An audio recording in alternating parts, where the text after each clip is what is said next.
explained to you earlier, this is a criminal case. It's the state's burden to prove the charge beyond the exclusion of every reasonable doubt. In a moment, you're going to hear from the attorneys.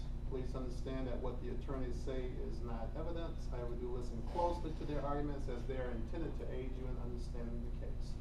All right, State, you may proceed. Thank you, Your Honor. Permission to move the podium, Your Honor? You may. And that's like permission for the rest of the night. Thank you, Your Honor. All right. Good evening. May it please the court, counsel, members of the jury. As we previously introduced, my name is Felicia D.C. Pearson, and my co-counsel is Mr. Christopher Thibodeau, and we represent the state of Nita. Members of the jury, you're going to learn today that the defendant was a slave to his own desires, that he was a slave to his desire for another man's wife. I want to take you back to May 29th, 1995. Dr. Hippocrates Streeter is going on a nature trip. He gets up at about 5 a.m., puts his clothes on, and grabs his Nikon camera. He's hoping to get a picture of a wild turkey. He heads outside, climbs into the defendant's truck, and they start driving towards Lake Jordan. Little does Dr. Streeter know, he's headed towards his death. You see, the defendant is a nature guide, and Dr. Streeter is paying the defendant to protect him while they're out in the wild. The evidence will show that once they get to the edge of the refuge, they get out of the pickup truck and they start walking. But instead of heading straight out to the swamp, they make a stop at the defendant's cabin. Dr. Streeter walks a few feet ahead of the defendant, and he is shot in his back. The bullet enters his shoulder and it exits through his heart. The evidence will show that Dr. Streeter lay on the carpet in the defendant's cabin, bleeding, alive and suffering for 30 minutes before his heart gave in. Members of the jury, that carpet that I just told you about, where the victim bled to death, that same carpet where he lay dying. Later on that evening, someone tried to burn that carpet in an effort to cover up the murder. You're going to learn that that someone is the defendant. Now, as a prosecution, we have the burden of proving to you our case beyond a reasonable doubt. We have the burden of proving to you that there were no accidents here. And your choice is whether Dr. Streeter's death was an accident or murder. You're going to learn that there's no dispute on this issue. The evidence will show that the defendant admits that he took out a gun and shot Dr. Streeter. The only dispute is whether it was an accident or murder. To carry our charge, we have to prove to you that the defendant killed Dr. Streeter and that he planned the murder, that he premeditated what would happen. Today you're going to hear from Ms. Dallas Streeter, Dr. Streeter's daughter. She will tell you that she doesn't like her stepmother. She never has. And she will tell you that she doesn't like the defendant either. But members of the jury, what she will share with you is the story behind this murder. That Mrs. Streeter and the defendant were having an affair. That the defendant was a slave to his own desire. He became so desperate to keep Mrs. Streeter that he killed for her. Sadly for the victim, he stood in Henry Dean's way. The evidence will show that May 26, 1995 is when the defendant starts to plan Dr. Streeter's death. The doctor is away at the office, but he invites the defendant to come out to the family home. He's hoping that he can convince Mrs. Streeter to come on the nature trip with them. Dr. Streeter, of course, has no idea that the defendant and his wife have been sleeping together. So Mrs. Streeter's lover comes to the home she shares with her husband. They take a swim in the pool, and then they relax poolside. Pretty soon they begin to have an intimate conversation, a conversation in which neither one of them is wearing any clothes. The evidence will show that Mrs. Streeter tells the defendant that she wants to get rid of her husband permanently. The evidence will show that she told the defendant, if you want to continue our relationship, you've got to get it done. 3 days later, Dr. Streeter is dead. Members of the jury, you will learn that this timing is no coincidence. During this trial, you will also hear from the detective that investigated this murder. She will walk you through the evidence she has found and explain her findings. And then at the end of this trial, my co-counsel, Mr. Thibodeau, will come back to you, and he will ask you to make a choice. Members of the jury, this choice should be based on the facts, the evidence, and the law. But most importantly, this choice should be based on your own common sense.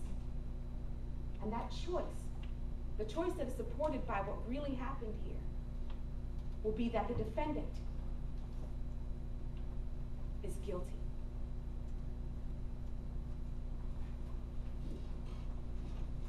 May I take a moment to set up? You may.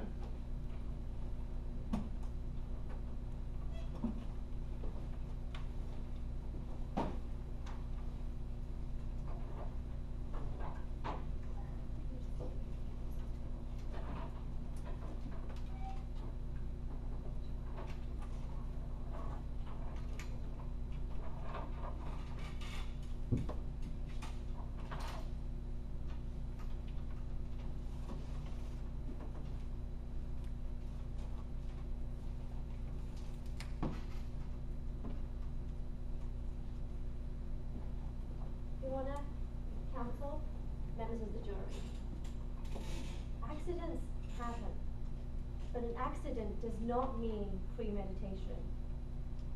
It's May 29th, 1995, and Mr. Dean goes to collect Dr. Streeter, like he's done many times over the last 5 years. He goes to his house, he collects him, and they head out to the Richard Wharton State Wildlife Park. This park is 20 miles outside town, and it covers 10,000 acres. And when they get to the park, they drive 10 minutes into the park to the end of the road, and then they start hiking and going towards the swamp. Members of the jury, this is what that swamp looks like. They continue to hike and explore and take pictures like Dr. Streeter wants to do for about 45 minutes. And then they come across a big 9-foot alligator. Now, Mr. Dean tells Dr. Streeter to step back because he doesn't trust that alligator. But Dr. Streeter approaches the alligator and starts focusing his camera lens. Now, Mr. Dean pulls out his revolver and he points it at the alligator, and a revolver which he carries with him to protect his clients. He points it at the alligator, and his hope is just to pull Dr. Streeter back. But the alligator lunges, and when it lunges and Mr. Dean's about to pull that trigger, the alligator knocks into Dr. Streeter, pushing him into the line of fire. Now, Dr. Streeter is hit in the left shoulder blade and falls to the ground, and the alligator disappears into the swamp. Now, Mr. Dean sees that Dr. Streeter is bleeding, and he takes action straight away. He grabs his jacket and covers both the front and the back of that wound. Then he picks him up and carries him all the way back to his truck. And then he drives as fast as he can to Loyola General Hospital, where a doctor came out. But by then it was too late, and Dr. Streeter had died. Members of the jury, accidents do happen, but an accident does not mean premeditation.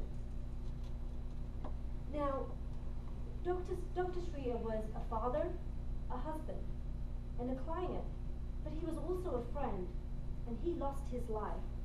And today, Mr. Dean's life is in your hands. And I want to introduce you to Mr. Dean.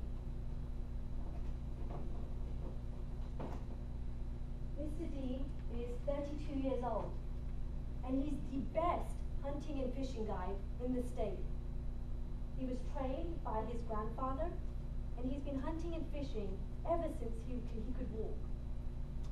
Now, Mr. Dean will testify, and he'll tell you that he likes to be alone. He lives in the lake, he lives in a cabin at the lake, far away. He's not married, and when he isn't working, he likes to fish and hunt by himself. Now, we all agree that Dr. Streeter died and that Mr. Dean shot Dr. Streeter. But the evidence will show that this was an accident. And an accident does not mean premeditation. Now, the state came and told you that Mr. Dean was a slave to his desire, and that he went to the house in the hope of almost seducing Dr. Streeter's wife. But the evidence will show you that it was his desire not to be with Dr. Streeter's wife. You'll hear from Dr. Streeter's wife, and she'll testify in front of you. And the evidence will show you that Mr. Henry Dean told her no, that he would not do anything to Dr. Streeter. The evidence will also show you that he told her no, that he didn't want to be with her. And you'll also hear from the state's star witness, Dr. Streeter's daughter, Miss Dallas Streeter. And I want you to understand, and I want you to listen to the evidence which will show that Dallas Streeter's own father doesn't believe her story and didn't believe her story. The evidence will also show that, and I want to ask you to consider the evidence, what did Miss Streeter have to gain? What did she have to gain from implicating her stepmother and Mr. Dean? What does she have to gain from that $6 million estate of her father? Now, Detective Snow will also testify. And Detective Snow will explain that Mr. Dean took Detective Stowe voluntarily to this swamp so that Detective Stowe could take this picture. Detective Snow will tell you that the water is murky and that it's sometimes impossible to find things in the water. Detective Snow will also explain that the alligators move in and out of these swamps, so they're not always there. Now, Mr. Dean, the evidence will show that Mr. Dean didn't plan, didn't agree, and didn't want to kill Dr. Streeter. And that's important here, because the state has the burden of proof to prove every single element of this charge. Now, why do we call it a burden? We call it a burden because it is a burden. We already know that Dr. Streeter is dead. And I've already told you that he was shot by Mr. Dean. But the state has to prove that there was a criminal act or agency by Mr. Dean and that it was a premeditated killing. Members of the jury, accidents happen, but an accident is not premeditation. Now, Mr. Dean's life and his freedom is in your hands, and only you have the power to ensure that this is not a double tragedy. And at the end of this trial, my co-counsel, Ms. Redkay, will come before you and she'll ask you to deliver a verdict based on your common sense, based on the facts, based on the evidence, and based on the law. The only verdict that can be delivered here is not guilty. Members of the jury, accidents do happen, but an accident does not mean premeditation.